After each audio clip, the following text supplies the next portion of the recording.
Bien, y hoy vamos a tocar un tema que pocos lo tocaron, que es el tema de los abuelos que tienen un nieto con discapacidad. Por eso me encuentro con Blanca Núñez, que es licenciada, terapeuta y especialista en familias con discapacidad. Y ella escribió este libro, Los abuelos de un nieto con discapacidad, y me atrevo a decir que es la primera persona que toca este tema. Muy bienvenida, Blanca. Bueno, muchas gracias. No es la primera vez que vengo. No, no es la primera vez que venís, pero sí por este tema. Por este tema, sí. ¿Y cómo nace este libro? ¿A través de qué experiencia? Bueno, yo ya he escrito temas de familia, sobre el tema de los padres, sobre el tema de los chicos con discapacidad, sobre los hermanos. Pero me parecía que los abuelos, que son figuras tan importantes en el núcleo familiar, son un colectivo olvidado, descuidado. Todos hablan de los padres, de los hermanos, de los hijos. Exactamente. Pero y poco se pregunta qué le pasa a los abuelos, qué sienten, qué les preocupa, qué necesidades tienen, qué necesitan. Nadie se plantea eso. Por eso dije, bueno, hay que visibilizar, digamos, a estas figuras tan importantes en el núcleo familiar. Claro. Pero importantes, digamos, no solamente el abuelo del niño con discapacidad, el abuelo en general, en cualquier familia, es una figura realmente importante. Yo lo descubrí a partir de mi abuelazgo, digamos, ¿no? Porque es primero que hoy los abuelos, bueno, ya no son ancianos, es decir, ya el abuelazgo puede ser en la mitad de la vida, digamos, ¿no? Y el lazo entre el nieto y abuelo es realmente muy intenso. Claro, eso con todos los hijos. Pero ¿qué sucede en el momento del diagnóstico? El rol del abuelo, ¿cuál vendría a ser en ese momento donde todos los roles familiares, todos los vínculos se reveen? Bueno, la verdad que el diagnóstico de discapacidad es algo que irrumpe a nivel de cualquier familia, es algo que no toca el timbre y produce, como dicen los padres, la bomba de Hiroshima y afecta a todos sus miembros. O sea que los abuelos también tienen un duelo y un proceso. Por supuesto que también los abuelos están afectados, los abuelos sienten una amplia gama de emociones a partir de esta situación, tienen mucho dolor, un doble dolor, es el dolor por el nieto con la discapacidad, pero también por el hijo con la discapacidad. Ellos dicen, digamos, que la verdad, ver sufrir al hijo es algo que les produce mucho dolor. Tienen dolor, tienen muchas dudas, muchas incertidumbres, muchas preocupaciones. Tienen muchas dudas porque además están muy poco informados. Claro. Los abuelos, por ahí tienen una información vieja sobre la discapacidad, no están actualizados, ha habido muchos avances. Entonces, esto los llena de dudas, de inseguridades con respecto acerca de cómo tratar a ese nieto con discapacidad. Reciben poca información, entonces, bueno...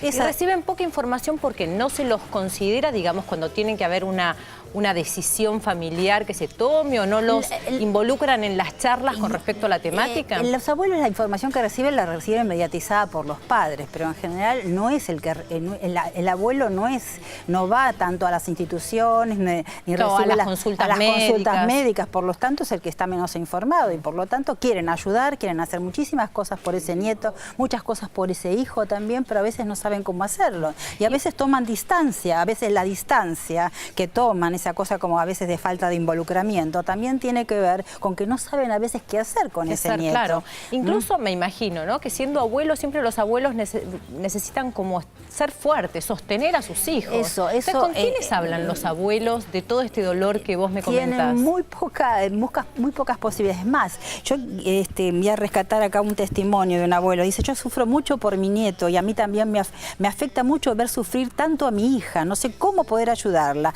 pero, y dice otro abuelo, me hago la fuerte para no aumentar el sufrimiento de mi hijo. O sea, juegan un poco esta cosa que no les está pasando nada para no crear más sufrimiento a ese hijo al que tienen que sostener. Pero en algún lado tienen también que hablar de sus angustias y de sus temores y de las cosas con respecto a lo que le viene sucediendo. Qué interesante entonces los talleres de abuelos, bueno, ¿no? Justamente uno de los capítulos del libro se lo dedico a los talleres de abuelos. Es decir, yo vengo haciendo talleres de abuelos, así como hemos venido haciendo talleres de hermanos y demás. Los talleres de abuelo creo que son un recurso fundamental, digamos, ¿no? ¿Qué encuentran ahí? Y se encuentran con otros que están pasando por la misma situación, pueden compartir preocupaciones, dudas, pueden transmitirse información y pueden salir de esto del a mí me pasa, a nosotros nos pasa. Claro, legitimar el sentimiento. No estoy sola, no lo siento yo sola. No estoy sola. Eso es una cosa importantísima. Además, se generan en esos encuentros, digamos, la cosa del apoyo mutuo, de la solidaridad. Y creo que eso es fundamental para estos abuelos que a veces se sienten tan solos y tan pocos tenidos en cuenta, ¿no? Y los abuelos también piensan en el futuro, en el porvenir, en lo que va a pasar, como los padres o como los hermanos también, que es un tema a tratar. Exactamente. Mira, los abuelos, en general el abuelazgo tiene que ver mucho con la trascendencia en el tiempo. Y para el abuelo que tiene un nieto con discapacidad, esto del futuro es una gran preocupación, porque ellos dicen, yo no voy a estar, no puedo morir en paz, porque ¿quién los va a ayudar? ¿Qué va a pasar con este nieto? Realmente la preocupación por el futuro porque tienen menos tiempo. Claro. Es decir, a diferencia de los padres, tienen menos tiempo y eso les genera mucha angustia en relación con el futuro. Claro. O sea que los abuelos necesitan ser escuchados también con todo esto. Una de las necesidades más grandes es... Necesitan mucha información, necesitan mucho apoyo, mucha contención y realmente necesitan orejas que los escuchen. Por eso que los encuentros de abuelos creo que son unos recursos fundamentales, por eso le dedico un capítulo especial a este tema de los encuentros. Incluso ya la lectura de este libro me parece que es sanadora, como para el abuelo que no tiene quien lo escuche o en el lugar donde hablar. Contame cuándo lo estás presentando y dónde. El 30 de septiembre se presenta en el Instituto Génesis, en la calle Gurruchaga 1771, 1773, bueno, lo vamos a presentar. Que a partir del 30 de septiembre ya va a estar a la venta. No, ya está en la venta en las librerías, exactamente. Perfecto. Me quisiera agregar alguna cosa porque me quedé con el dolor, con el doble dolor, pero hay cantidad de abuelos que salen enriquecidos de esta situación, muchísimos, porque realmente el dolor a veces sirve también como un camino de enriquecimiento. Y quiero terminar con un testimonio, de una abuela que dice, se aprende a convivir con la discapacidad, pero con esperanza. Aunque la discapacidad está siempre presente, se aprende a disfrutar de las pequeñas cosas del aquí y del ahora y a ver lucecitas de colores aun cuando parece que está todo oscuro. La importancia a veces es esta cosa. Y otro que dice, la discapacidad de mi nieto me transformó en mejor persona, me sanó el alma. Ahí está, estamos hablando de la dimensión del valor, de la esperanza que hay en todo un recorrido largo, pero que finalmente se llega uno a esa lucecita. Muchísimas gracias, Blanca. Gracias a vos, un placer. Y nosotros ahora vamos a seguir echando luz, esa lucecita que la va a dar la señora Silvina Cotignola para los que hicieron las preguntas que necesitan sobre el área jurídica de la discapacidad. Muchísimas gracias, Anita. Bueno, vamos a pretender hacerlo. Así que el DIRE me pone al aire la segunda de las consultas de ustedes. Hola, doctora Silvina. Soy Cristian. Mi consulta está referida a una pensión por discapacidad que empezó a percibir mi hermano Daniel, quien padece esquizofrenia y cuenta con el correspondiente CUD.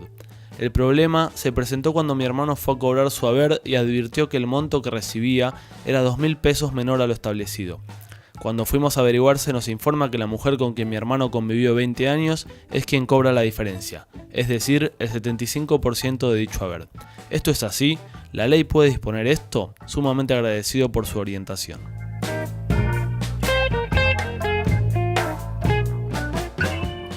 Pero muy cortito voy a responderle, Cristian, lo siguiente. Primero, las pensiones no contributivas, al igual que la mayoría de las jubilaciones o cualquier otro beneficio previsional, no son embargables, salvo en los casos de alimentos. En el caso del cónyuge o sea, su excuñada, la única opción que a mí me permite inferir que haya ocurrido algún embargo de esta pensión, de estos saberes, es solamente porque debiera haber habido anticipadamente un juicio alimentario que procediera como consecuencia a un divorcio controvertido. No creo que haya otra causal.